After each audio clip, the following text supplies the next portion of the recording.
There is a city in the desert that was built on a lie.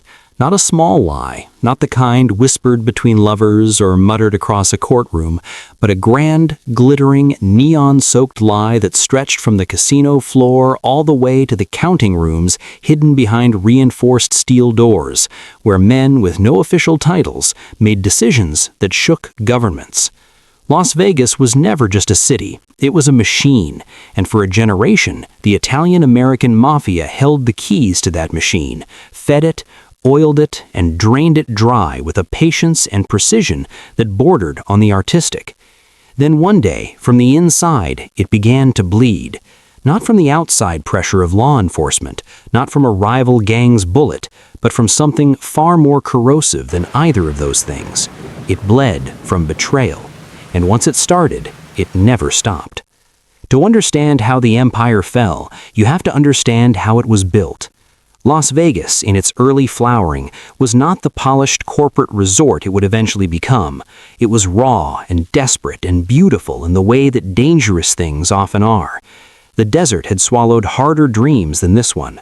But the men who arrived with suitcases full of cash and connections stretching back to Chicago, Kansas City, Milwaukee, and Cleveland, they saw something in that bleached, flat landscape that nobody else could see.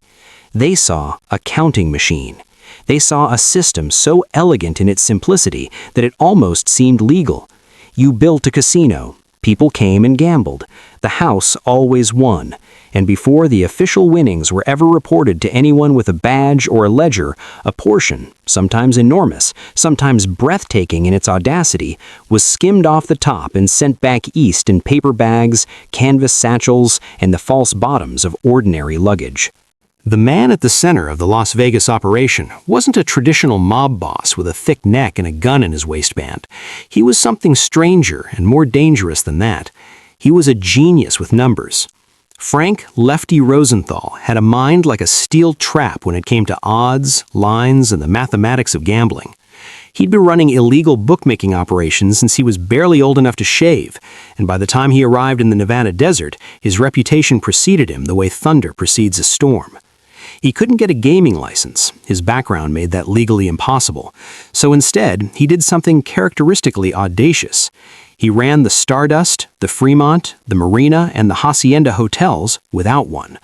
He called himself an entertainment director, a food and beverage consultant, whatever title was convenient.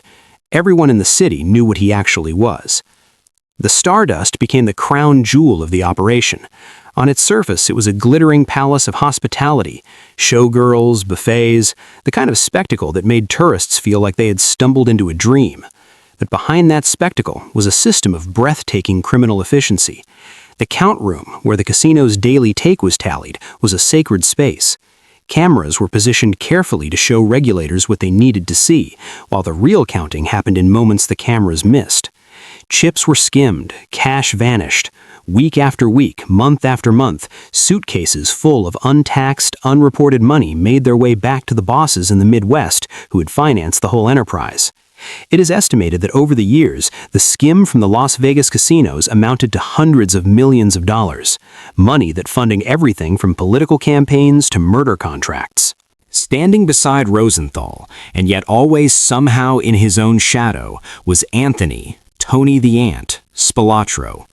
If Rosenthal was the brain of the Las Vegas operation, Spilotro was something more primal, the muscle, the enforcer, the instrument of fear.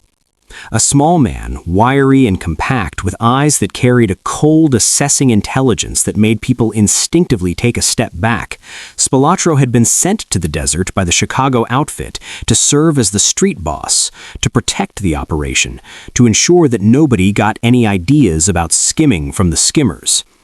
He set up a jewelry store, the Gold Rush, as a front for his actual business, which involved burglary, extortion, loan sharking, and the occasional act of violence so extreme it became the stuff of legend among federal investigators. Spilotro and a crew of associates who called themselves the Hole-in-the-Wall Gang, named for their preference for breaking through the walls of businesses rather than doors to avoid triggering alarms, terrorized the city's underworld with a consistency that eventually became their undoing. When people disappeared in Las Vegas in those years, the question was rarely whether Spilotro was involved. The question was only how directly. A man named William McCarthy was killed in a way so brutal that seasoned FBI agents used the word savage in their official reports. Bodies turned up in the desert with a frequency that the local media had begun treating with weary familiarity. Fear, Spilotro understood, was the most efficient management tool. And yet, for all of this power, for all of the money flowing east, for all of the violence that kept the streets quiet, there was a rot at the center of the empire that its architects could not see. It came from multiple directions at once, and it came quietly. The FBI had been watching for years. Not casually, not from a distance, but with the focused, methodical patience of people who understood that this was the kind of case that could define careers and reshape history. Operation Straw Man was the name given to their long-running investigation, and it was, in its own way, as ambitious as the criminal enterprise it targeted. Agents planted listening devices in the places where mob bosses felt most secure, in a tailor shop in Chicago called Brooklynese, where members of the outfit gathered to talk business in low voices over the cutting of expensive suits. What the bugs captured was extraordinary. Conversations about the Las Vegas skim, names, numbers, the entire architecture of the conspiracy laid bare in the casual, incriminating language of men who believed they were untouchable. The tapes revealed something the public had long suspected but never been able to prove in a courtroom, that the bosses in Chicago, Kansas City, and Milwaukee were operating Las Vegas as a joint venture, a shared criminal enterprise with moving parts that spanned the entire country. Nick Chavella in Kansas City, Carl DeLuna, Frank Balistrieri in Milwaukee, Joe Ayupa and Jackie Cerrone in Chicago. These were not peripheral figures. These were the architects, the shareholders, the men who received the cash-filled suitcases and deposited them into the bloodstream of organized crime. When federal prosecutors finally had enough, the indictments that came down were staggering in their scope. The charges outlined a conspiracy so vast, so interconnected, so deeply embedded in the legitimate economy of an American city that it read less like a criminal complaint and more like the history of an institution.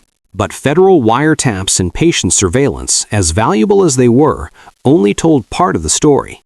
The other part, the part that accelerated the collapse, came from inside the walls. The mob's great strength had always been its code of silence, the commitment to omerta that transformed ordinary men into vaults of secrets. That code, however, had never been absolute.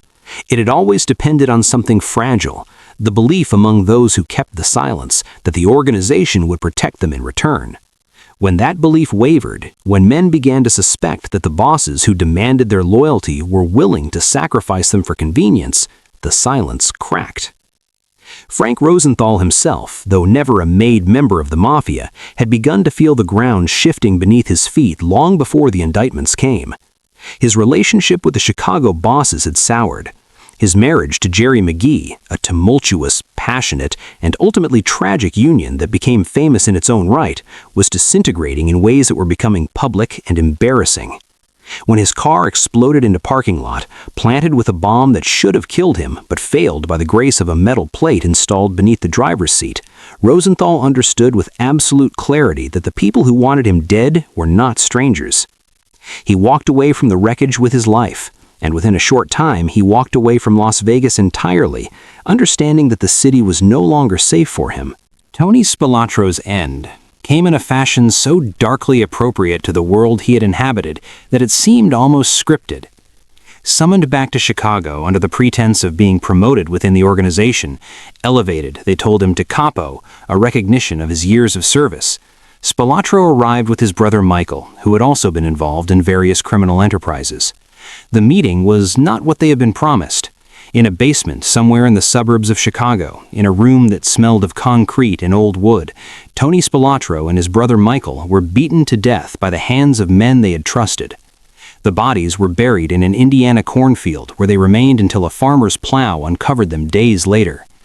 The Chicago outfit had decided that Spilotro had become more of a liability than an asset. His violence too uncontrolled, his profile too high, his behavior too unpredictable. They had used him as a weapon for years, and when a weapon becomes unwieldy, you dispose of it. The discovery of those bodies in that quiet field sent a message that echoed through every level of organized crime in the country. Not even loyalty guaranteed survival. The trials that followed were unprecedented.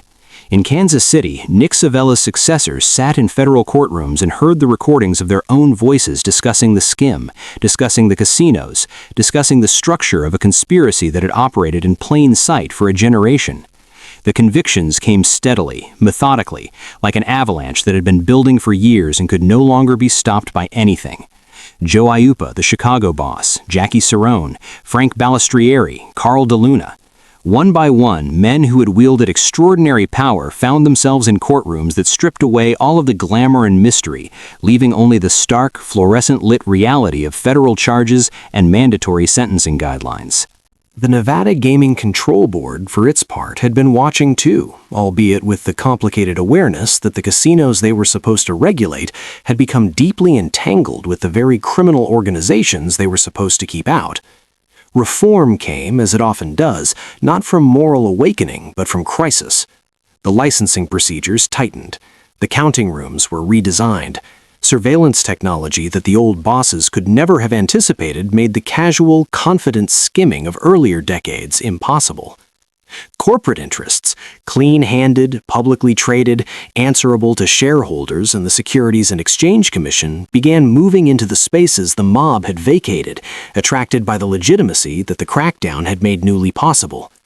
The Stardust, that jeweled temple of the old order, eventually fell to a demolition crew, its implosion broadcast live, watched by crowds who cheered as it came down in a controlled cascade of dust and nostalgia.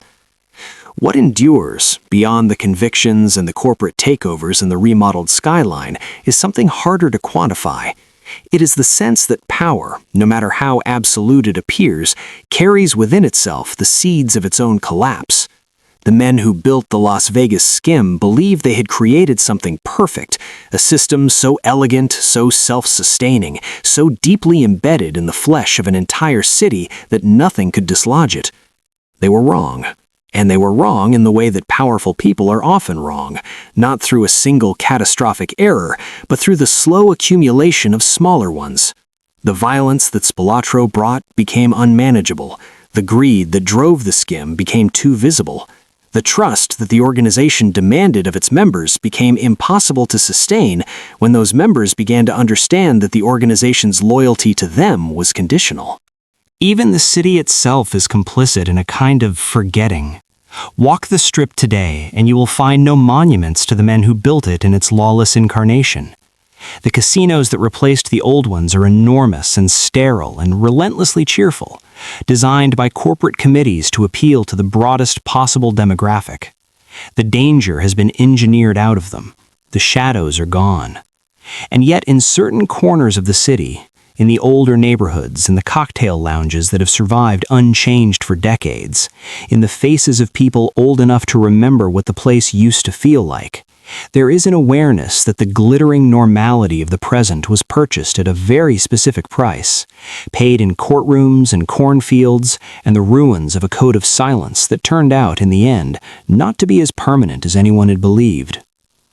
The desert keeps its secrets poorly.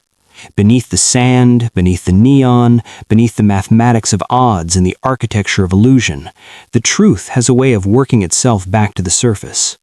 The men who thought they owned Las Vegas discovered this at last, in the hard and unambiguous language of federal indictments and buried bodies and betrayal, that most human of forces, moving through their world like water through stone, patient and invisible and absolutely inevitable.